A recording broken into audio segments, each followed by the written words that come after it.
J'espère que vous allez bien, j'espère que vous vous portez bien. Aujourd'hui, c'est un jour historique dans les relations algéro-françaises, puisque ce 6 avril 2024, Monsieur le ministre des Affaires étrangères français, Monsieur le ministre français des Affaires étrangères, Jean-Noël Barrot, est arrivé à Alger depuis pas longtemps. À l'heure où nous allons diffuser cette vidéo, il est arrivé, nous allons vous déployer son programme. On va parler de son programme. Il est arrivé à Alger, aujourd'hui 6 avril, pour entamer les discussions ouvertes et officielles afin de concrétiser les engagements qui ont été pris par Abdelmadjid Tebboune et Emmanuel Macron, le président algérien et le président français, dans le but d'amorcer un processus de réconciliation et de tracer une feuille de route pour la réconciliation entre les deux pays. Donc, il est question, selon les déclaration du gouvernement français et du gouvernement algérien, de tracer maintenant et de s'entendre et de préciser les modalités opérationnelles, comment nous allons mettre en place ce processus de réconciliation. Après 8 mois d'agressivité, de tension, de mésentente, de conflits, d'attaques, de contre-attaques, de reproches, d'embrouilles, de bagarres, les deux pays doivent se reparler, se réconcilier et collaborer ensemble sur pas mal de sujets extrêmement complexes qui alimentent les problèmes et les préoccupations entre les deux pays, notamment la question de l'immigration clandestine, la coopération judiciaire et sécuritaire, l'affaire Boualem Sansal, qui est déjà détenu en Algérie, les sujets économiques et certains sujets de politique régionale, comme la question du Maroc et du Sahara occidental, qui visiblement, d'après ce qu'on est en train de voir, ne sera peut-être pas abordé. Visiblement, ne sera même pas abordé aujourd'hui. Nous allons le voir parce qu'il y a un programme détaillé et ce programme est assez rempli pour Jean-Noël Barrot à Alger. Alors, Jean-Noël Barrot est arrivé à Alger. Le chef de la diplomatie française est arrivé vers 11h heure algérienne. C'était 10h, le programme a fixé l'heure d'arrivée de Jean-Noël Barrot à 10h heure française, mais il y a un décalage horaire important un décalage horaire, c'est l'heure de Paris. Donc il est arrivé ce matin, il y a 1 heure de plus. Normalement, il devait arriver à 9h heure d'Alger. Donc nous n'avons pas pu obtenir la confirmation de son arrivée à 9h. Visiblement, il serait arrivé un peu plus tard. En tout cas, il est arrivé ce matin, le 6 avril 2024. Il a atterri à l'aéroport de Ouali Boumediene. Il n'a pas été accueilli par Ahmed Attaf, le ministre algérien des Affaires étrangères. D'après les informations dont nous disposons et les premières photos que nous venons de recevoir, il a été accueilli par un haut responsable du ministère des Affaires étrangères, visiblement même un secrétaire d'État délégué chargé de la communauté algérienne à l'étranger. Mais en tout cas, Ahmed Attaf ne s'est pas déplacé pour l'accueillir. Bon, est-ce que c'est un message? Est-ce que c'est une pique? Est-ce que il s'agit de préparer Jean-Noël Barrot à une certaine difficulté, à quelques négociations ardues? On ne sait pas, on verra ce qui va se passer au cours de la journée. On va suivre les événements de près. Par ailleurs, en tout cas dans le programme, il y a une audience qui est prévue entre Ahmed Attaf et le ministre français des Affaires étrangères. L'audience a été programmée à partir de 11h heure française, c'est-à-dire dès 10h heure algérienne. Est-ce qu'elle a eu lieu dans les délais impartis? On n'a pas encore pu le confirmer, mais en tout cas, ça commence. Jean-Noël Barrot, son programme à Alger commence à 11h. Excusez-moi, voilà, je corrige. Il est arrivé 10h heure algérienne, c'est-à-dire 11h heure française. Le programme a été déterminée, elle a été élaborée sur la base de l'heure algérienne. Comme nous sommes en horaire d'été ici en France, il faut rajouter 1 heure. Donc il est arrivé à 10h. Donc c'est pour ça que nous avons reçu une information à partir de 11h. Donc il est arrivé à 10h heure algérienne. Et il s'est entretenu à partir de 11h heure algérienne avec Ahmed Attaf au siège du ministère des Affaires étrangères à Alger. Ensuite à 13h30 heure algérienne, c'est-à-dire à 14h30 heure française, Jean-Noël Barrot sera reçu au palais présidentiel d'El Mouradia par Abdelmadjid Tebboune, le président algérien. Donc il y a une audience qui sera accordée par Abdelmadjid Tebboune, le président algérien, à Jean-Noël Barrot à partir de 13h30 heure algérienne, qui est 14h30 heure française. Ensuite, Jean-Noël Barrot, le chef de la diplomatie française, va aller à l'ambassade de France à Alger. À 15h30, il va s'entretenir avec les agents diplomatiques et les responsables de l'ambassade de France. Avant, à la sortie de son audience avec Abdelmajid Tebboune, le chef de la diplomatie française va faire une déclaration à la presse accréditée, va faire une déclaration publique à la presse qui sera certainement la télévision publique algérienne dès la fin de son audience, qui va durer visiblement au moins 1 heure et demie. Ensuite, il partira à l'ambassade de France à Alger pour rencontrer les responsables de l'ambassade. À 15h50, il va animer un point de presse à 15h50 heure algérienne. Donc, ça sera 16h50 heure française. Il va animer un point de presse et un échange avec la presse, française, avec les correspondants de la presse française ou les journalistes français qui l'ont accompagné dans sa délégation, parce que visiblement, il y a des journalistes qui sont présents dans sa délégation. Et à 16h30, heure algérienne, donc vers 17h30, heure française, Jean-Noël Barrot va partir vers le Caire en Égypte pour rejoindre Emmanuel Macron, qui effectue une visite aujourd'hui, une visite importante en Égypte. C'est là où il va retrouver son président français, Emmanuel Macron, en Égypte. Voilà le programme de Jean-Noël Barrot à Alger. Donc c'est une journée qui sera extrêmement importante pour les relations franco-algériennes. Jean-Noël Barrot va passer presque une journée complète, arrivé à 10h, départ à 16h30, pratiquement une journée complète, une journée pleine, une journée chargée, une journée vraiment chargée.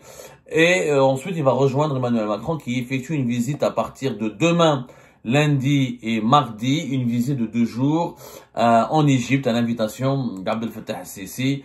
Et c'est des sujets importants qui seront abordés là-bas, puisque le président français va rencontrer ensuite aussi le roi de Jordanie, Abdallah II. Il va aller aussi en Jordanie pour parler avec le roi de la Jordanie à propos de la situation de Gaza.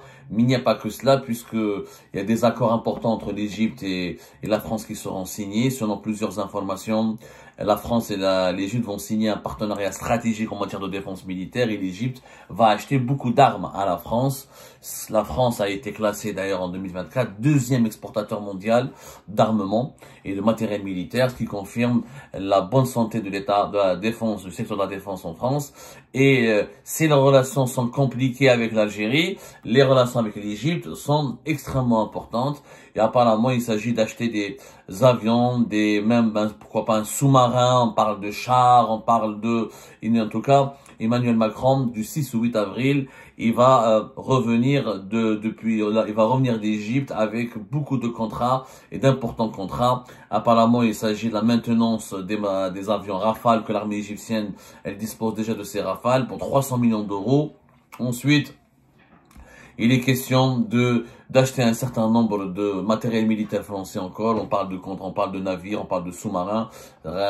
Très peu d'informations circulent encore sur ce que les Égyptiens veulent acheter aux Français, mais en tout cas, ça sera acté une fois sur place. En tout cas, Jean-Noël Barrot ne va pas revenir à Paris depuis Alger. Il va aller vers le Caire, va rejoindre le Caire pour attendre son président Emmanuel Macron. Qu'est-ce qui va être dit entre Abdelmajid Tebboune et Jean-Noël Barrot et Ahmed Attar? C'est les modalités de la réconciliation, notamment. Maintenant, des grandes interrogations persistent sur le sort de Boualem Sansal. Est-ce que l'Algérie vraiment va accepter de reprendre, de réadmettre tous les ressortissants profils dangereux que la France veut expulser sur son territoire? Et quelles seront les conditions qui vont être exigées par les autorités algériennes pour libérer ou accepter la libération de Boualem Sansal? Est-ce que la France va céder aux pressions des autorités algériennes qui demandent l'extradition de 19 personnalités algériennes établies, exilées en France, notamment des activistes politiques et des personnalités politiques importantes comme les leaders du mouvement pour l'autodétermination de la Kabylie?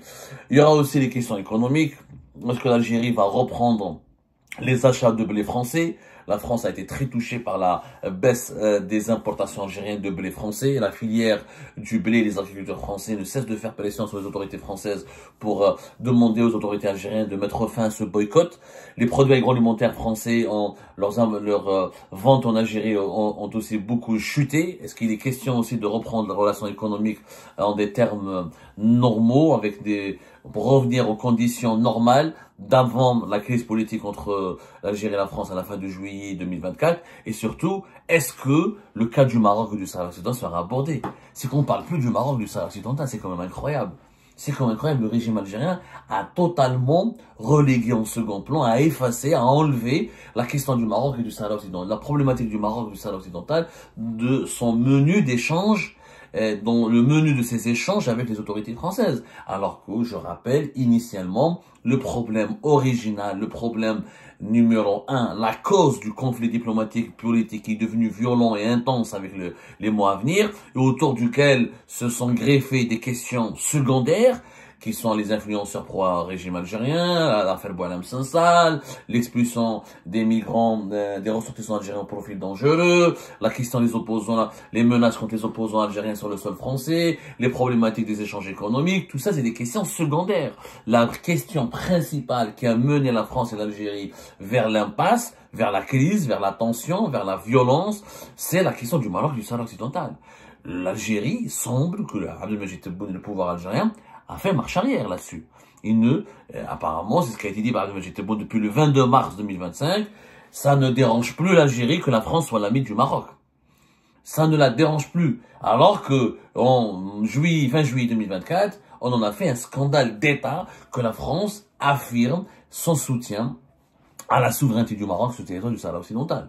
Cette question n'est plus abordée. Il y a eu un mot, une référence indirecte à ce problème dans le communiqué conjoint le 31 mars 2025 qui a résumé les échanges, le long échange, le contenu, qui a résumé le contenu du long échange téléphonique entre Abdelmajid Tebboune et Emmanuel Macron.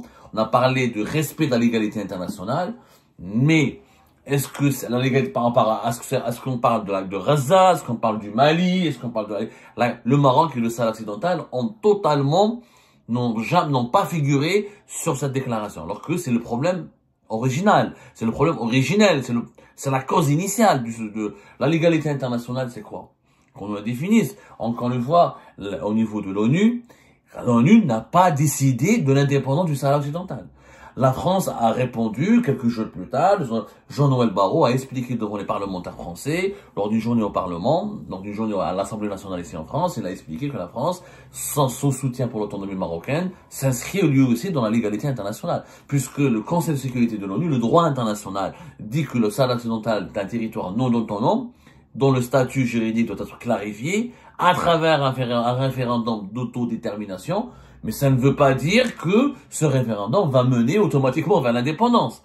L'ONU ne soutient ni l'indépendance, ni pour le moment l'autonomie proposée par le Maroc. Elle dit juste qu'il faut clarifier cette situation, il faut qu'on trouve une solution.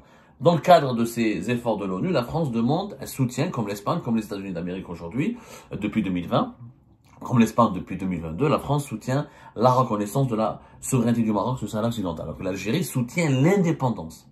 Elle n'est pas pour... Quand on parle de l'égalité internationale, la légalité internationale n'a pas pour le moment, le droit international n'a pas pour le moment proclamé la nécessité de l'indépendance du Sahara occidental. Ça, il faut que le comprendre. C'est un problème qui est compliqué. L'autonomie n'est pas encore forcément contre la légalité internationale. Il faut qu'il y ait un référendum d'autodétermination et les Sahraouis choisiront s'ils veulent être avec le Maroc ou ils veulent l'indépendance. Mais pour le moment, ils n'ont pas choisi. Donc on ne peut pas parler en leur nom. Et on ne sait même pas qui est Sahraoui, qui ne l'est pas. Est-ce que le Front Polisario, il a le monopole sur toute la population sahraoui? C'est un problème très compliqué. On a fait de lui une affaire d'État en Algérie, alors qu'il est beaucoup plus compliqué sur le terrain, sur l'échiquier géopolitique mondial. En tout cas, est-ce qu'on osera parler du Maroc du Sahara occidental? Ça a totalement disparu. Aujourd'hui, on parle de Rotaillot, on parle d'extrême droite, on parle des migrants, on parle des opposants algériens, mais on ne parle plus du Maroc du Sahara occidental. Est-ce que cela signifie que la France a réussi à imposer au pouvoir algérien le mettre devant le fait accompli? Il n'y aura plus jamais de marche arrière de la France sur la question de la reconnaissance de la souveraineté du Maroc sur le Sahara occidental. C'est quand même là le problème. C'est à partir de ce dossier que nous allons pouvoir évaluer est-ce que le régime algérien a pu tenir, a pu gagner, a pu obtenir des concessions de la part de la France, oui ou pas. On saura davantage sur toutes ces questions-là, on saura les réponses à propos de toutes ces questions que nous avons soulevées au cours de la journée et on attendra les conférences de presse et les déclarations publiques de Jean-Noël Barrot.